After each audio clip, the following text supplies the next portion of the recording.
ప్రభు నందు ప్రియులారా, ప్రభు నామమున మీకు వందనములు.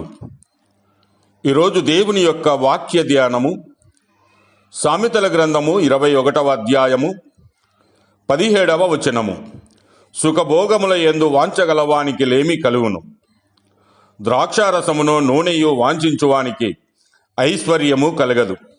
దేవుడి మాటలు దీవించి ఆశీర్వదించనుగాక. గమనించండి ప్రియులారా, ఎవరైతే సుఖభోగముల యందు వాంఛ కలిగి ఉంటారో వారికి లేమి కలుగుతుంది. ఉదాహరణకు దేవుని గ్రంథములో మనం ఆలోచన చేస్తే, యూదా రాజైనటువంటి ఆహాజు 20 ఏండ్ల వాడై యెరూషలేములో 14 సంవత్సరములు ఏలాడు. ఇతడు తన పితరుడైన దావీదు వలె యెహోవా దృష్టికి యథార్థముగా ప్రవర్తింపలేదు.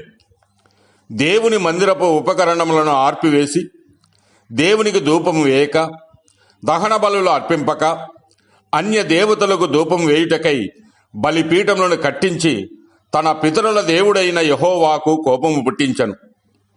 ఆహాజు అనగా భోగాసక్తుడు.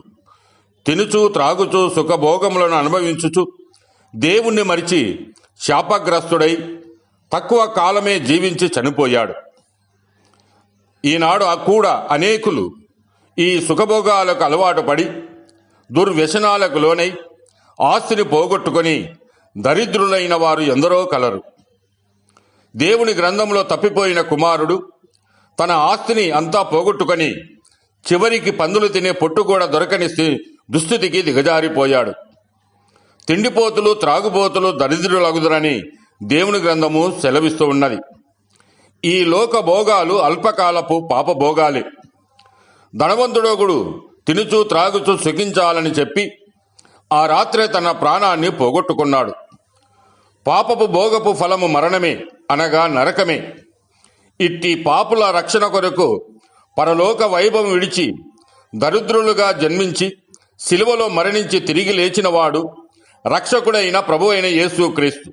అయితే ఆయన యందు నీవు విశ్వాసముంచి నీ పాపాలు ఒప్పుకొనచో నువ్వు క్షమింపబడి రక్షించి పరలోక వైభవము నీకు దయచేస్తాడు.